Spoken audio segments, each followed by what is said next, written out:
Well, we're here in the office and we have a strange schedule where we're not all together all the time like we have been for many of us 15 or 20 years.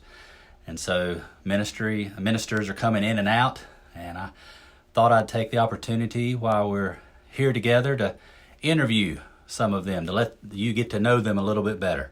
Today we start with Rodney Harrison. He just happened to be in the office, so I thought we'll talk a little bit and just see what we get to find out about this man. Rodney, state your full name for the record. Rodney Edward Harrison. You like that name? It's the only one I've ever known, so I guess. Do you like the Edward part? It's my dad's name, so. Like a lot more now than you did. Yeah, I guess. I never really thought much about my middle name, but it is his middle name. It was Rodney. What was it? I have no idea. She just liked it. I have no idea where that came from. Where were you born, Rodney? When? Born in Lenoir, North Carolina. Caldwell Memorial, but I have lived in Morganton. We were in Morganton. But August 23rd of 1967. Are your parents still in the same house that you grew up in? Yeah, pretty much. Same house, same location. Do you have a bedroom to yourself, or do you share it with your brother? Earlier, we shared a bedroom, and then probably middle school had two different bedrooms. Describe your middle school bedroom. My middle school bedroom. What did it look like? What bedspread you have? What posters are on the wall? Gosh. I remember when we were together, we had Daisy Duke on the wall. When I had my own bedroom, I don't really remember having any posters on the wall. I had a full-size bed. I graduated from a set of bunk beds to a full-size bed. I remember I had a stereo cabinet in there that had stereo and record player. What kind of albums did you have? Mixture. At that time, a lot of Southern gospel. Really? As a middle schooler? As a middle schooler.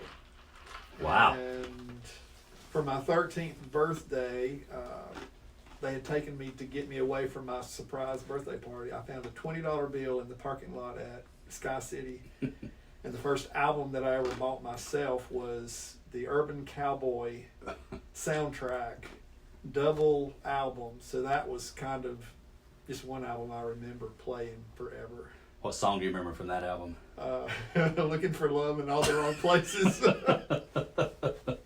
And let's see, Anne Murray, Could I Have This Dance was another one that was a big one from that movie. Were you singing at that time? Yeah. Like in churches or? Actually, I was. I sang with a group of guys that were all middle school and high school age. We were called the Liberty Boys. And sang, quite a bit. Did you have the Southern Gospel look? I always had the Southern Gospel look. The big hair. Oh, where'd you go to elementary school, middle school, high school? Chesterfield Elementary School, kind of between Morganton and Lenoir on Highway 18, and then went to Morganton Middle School. That was before we had junior highs. Is that in the city? It was in the city of Morganton, and then from there went to Freedom High School. What year did you graduate high school? 85. And that was when Freedom had the open concept with no walls? No walls. That had been horrible. Yep, it was a lot of people with half walls dividing spaces and then a central corridor. There were a few rooms that were enclosed. A lot of the, I remember like the computer room data processing classes were in closed environment, but all of the general, English, history, all of that were in open rooms. Now the math building had enclosed rooms, but any, I guess more to the fine arts, but like I said, English, histories, all of that were open concept. What kind of job did you have in high school? Did you have a high school job? I did. I worked, I did piecework, carving duck decoy replicas. By hand? By hand. A company in Morganton did very high-end duck decoy replicas. And they would get the duck decoy in a blank form, and I would bore and put a dowel rod in the neck to keep it stable. But the top of it had to be squared, like a square peg. Then I would carve the beak or the bill out, the nostril holes, put glass eyes in it, and then get it ready for them to paint and do the distressing and antiquing. I mean, these were Wow. True to life decoy sizes that What kind of tools were you using? Razor knife, and I had a couple chisels that were curved that gave the size that I needed for the beak and the face. I had a drill press that I had jigs that I would bore for the eyes, and then just a lot of sanding equipment. So you've been that kind of talent since you were a kid to create. Oh, yeah. Wow. Yeah.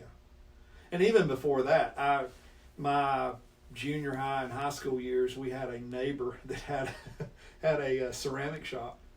So I would pour molds for her.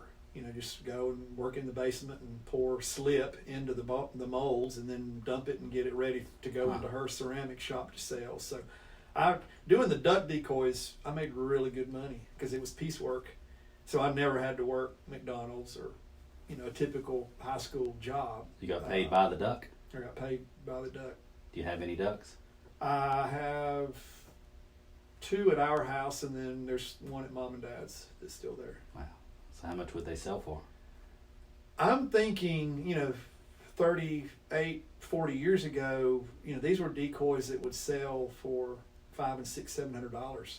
I mean, they're that level. I mean, they're collector item type. So they're decoys. decorative, not used for hunting? No, he would do a base, and I actually made the bases as well.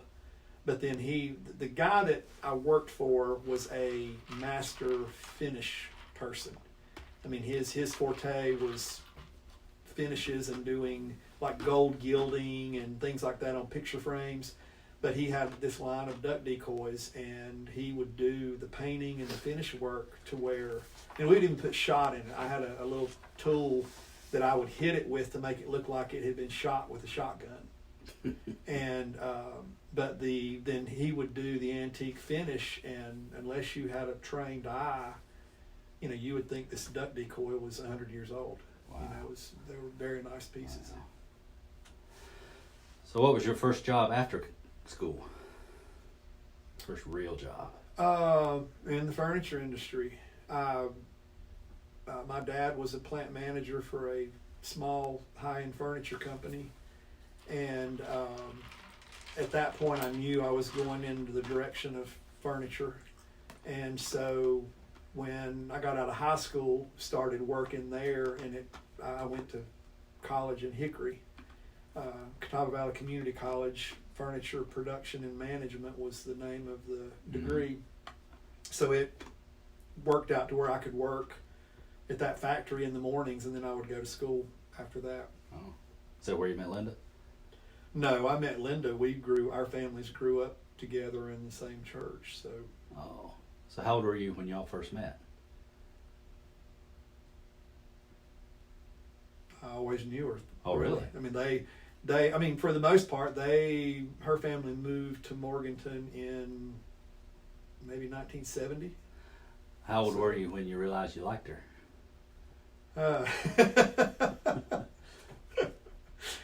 Probably 8th or 9th grade when I realized that there was a connection there. Our families did a lot together. Okay. And so her and her brother and me and my brother and other youth, we were in a smaller youth group. But, it was kind of the thing of the ones that could drive after church on Sunday night, we'd go to Tasty Freeze, or, I remember during the summer, we'd go to the rec center on Sunday night after church and play tennis, just to hang out. And What was your first official date? First official date, I really don't remember. Because it was when I was in college. Linda had moved to Thomasville, And it was really kind of when we both, absence makes the heart grow fonder. When we were apart, that I think we really realized, there was, she may say something different, but it was at that time that we realized, okay, there was more than just a friendship there. You think you liked her first, or she liked you first? Probably was mutual, looking back. How long did you date before you asked her to marry you? We probably officially dated maybe a year and a half or two. I mean, it wasn't, because we had known each other for so long and we're already such close friends. It just kind of morphed into that, How did you propose? Christmas Eve. I had the place that I bought her ring. I had them to give me an empty jewelry store box, and I had bought some really nice fake diamond earrings and put them in that box and had given that to her, and had a stocking with stuff in it. So we were at her mom and dad, or at her house, and I had given her gifts, her thinking that she had gotten these really nice diamond earrings, and fake diamond earrings. And so I said, well, why don't you wait and open your stocking tomorrow morning? You have it when you get up Christmas morning. But then I changed my mind and just had different things in the stocking, and within the stocking her ring was in it. So you were there when you came the next morning? No, I ended up going ahead and said, well, just go ahead and open it tonight. This was late Christmas Eve night. We had, I think we had been to church for a Christmas Eve service, and then had come back, and her mom and dad had gone to bed, and she was back home, and we were exchanging gifts there. So you asked her to marry her on Christmas Eve, and y'all got married the next Christmas, December the 10th, which is always during It's Christmas. Yeah. Not a lot of thought in that. Yeah. What y'all do in your honeymoon? We went to St. Croix. Wow. Flew there? Or flew there, yeah. How long? 5 days, maybe. 5 Wow. or 6 days. That's why you still like the tropics and the... Yeah. Because then you say the one place you would move to would be, what, Costa Rica? We'd move to Mexico. At least the area that we go. I don't know if Carlos and Cornelia Miranda are watching, but you can't have him. He's not going anywhere. We love the culture of Mexico. Yeah. When did you become a Christian? When were you saved? Around 13. My testimony is a little different in that I can remember at a revival meeting, I went forward, was young, probably 11 or 12 years old, went forward, was baptized into the church, and realized within a couple of years that I truly did not understand what I had done. I had gone forward just because others were going forward. And but there was one Sunday night I was watching at home after church, watching a movie. Mom and Dad had a television in their bedroom, and I was watching this movie. And if I remember right, Ricky Schroeder was the character, the young man in the movie. But it was about a teenager that had almost lost his life because of drug addiction. And I went to bed with that on my mind, and God just really spoke to me as I laid in bed of and just really realizing that I was no different than the teenager that was portrayed in that movie. Because you weren't addicted to drugs. I wasn't addicted to drugs, but I was just as lost. It was just a realization that I was in as hopeless state as this character was in this movie. And that night, I literally slid off the side of my bed and prayed and asked the Lord to save me, to truly save me, to repent of my sins, and to realize that all that had happened before that was just because I had been in a Christian family.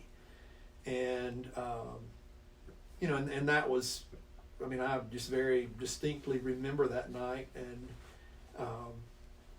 and there were years when I, went on into higher middle school and the first of high school, that I didn't live the way that I should in and around my friends, and I think then the second major point was a very close friend of mine that I had grown up with. We had been in school all the years. We had gone to church together. But I can remember in ninth grade being in a group of friends and me making a comment that had a cuss word in it. And I looked up and she was standing there. Her name's Penny McFalls. But Penny looked at me, and the look on her face just crushed me. I mean, I will never forget to this day the look on her face when she heard me say what I said. Mm-hmm. And it was at that point that, the Lord convicted me of your walk's not with your talk, And that was the last cuss word you ever said. And I don't know that it would be the last cuss word I've ever said. Maybe out loud, but yeah, out loud. I'll be painfully honest there.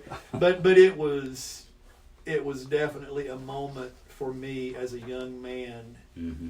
to realize the importance of my walk. You're carrying the name of Jesus. Yeah. And that's great. When did you start coming to Western Avenue? When we got married. Yeah. We were married December the 10th, and we ended up coming to Statesville because at that time both of us were in the furniture industry. And I was working in Hickory, and Linda was working in Thomasville for Thomasville Furniture. And, we just kind of split the difference here in Statesville and moved here. Continued to go after our honeymoon, and then through Christmas we went home each weekend, and then we visited one other church one Sunday, first Sunday of January, and the next Sunday we visited here, and there was no turning back. What year was that? That would have been, I think we visited here the second Sunday of January of 1989. When did you join the choir? We joined the church, I think, the first Sunday of February of that year, and we were involved in the choir immediately. You used to teach Sunday school? We taught fifth grade Sunday school together for years, and of course Linda still teaches Sunday school. But you taught Mark Collins, didn't you? Yeah. Mark, I think Mark Collins' class was probably our first year of teaching. Linda and I and Rick Campbell taught together for years. So was Mark a good Sunday school student? Mark was the perfect child. He wore his tie every Sunday and dress shirt and dress clothes. And you were a deacon here for a while? Yeah. And then you felt a call to ministry. What was going on there? I served as a deacon I think I may have been ordained as a deacon here in 94. And served as a deacon until I came on staff and had to go off of the deacon board. In 1998, Mike Klein and I stepped in to do interim work after Bobby Sanderson had left. And then when Baker Thomas was here following that in 2002, if I remember right, January of 2002, we stepped back in to do interim work. Because today is April 1, 2020. Today's my anniversary date. Today is your 17th year. 17th anniversary as a full-time minister of music here at Western Avenue. Yeah. 17 years. April Fool's Day. We've laughed about that several times. But yeah, 17 years ago today that I was officially full-time. And so that was, that year, the whole year of 2002 was a lot of praying and a lot of transition of things that God just opened doors and worked. I was here at that time, and I remember when you came on, and then you started going to school and got serious about it, and I remember Skip was just adamant that you weren't going anywhere. You were going to go here. We weren't going to lose you. So have you been in the same office the whole time? Yeah. I'll show everybody You're your not office. going to show this office. Just take my word that my office is very neat and orderly. Below eye level. Yeah, above eye level. All right, you have one child, Ashley. When was she born? Ashley was born February the 22nd of 1996. Okay. And she was just a dream child. She was a dream child. All right. Yeah, anyone that grew up with, or anyone that has had impact on Ashley's life knows that she was a live wire as a child. But she's awesome. She's awesome. Yeah, she grew up, and we're very thankful for her and for Preston And for her cats. and for her cat. Yeah. Well, let's get to know Rodney a little bit different Sure. here. Let's see. What was the first concert you ever attended? I actually never attended many concerts. Probably the first concert would have been a Bill Gaither concert. I'm a boring. I was a very unusual teenager. You sure were. Probably a Bill Gaither with Sandy Patty, and it seemed like Steve Green was singing with the Gaithers at that time. So you weren't dragged by your parents to those places. You Oh, no. wanted to go. No, actually, the joke, the funny thing was, my dad and his family sang when I was a young child, and so then they sang from time to time, and then my dad and his brother had a quartet, and it always made me so mad because every Saturday night, that's where we were. We were going to some church in the region for a singing. And I can remember when Valley Hills Mall opened in Hickory. We lived in Morganton. Well, the thing to do on Saturday was to go to Hickory to go to eat or to go to the mall. Well, I never got to go to the mall because every Saturday night we were always in some church for singing. And so my dad, they stopped singing, and it was within the year after they stopped singing that I started singing. And so then it all started over again and going to sing. I bet you and I were in Valley Hills Mall at the same time a couple times. Probably were. What was your favorite pet growing up? Favorite pet? We always had dogs. So Christy was a dog that we had in my early childhood. We had Christy when I was born, and then we had just several dogs. I don't know that we have never had a dog at home. No. Did you ever get a paddling at school? Yeah. How old? What for? I'm sure I got, some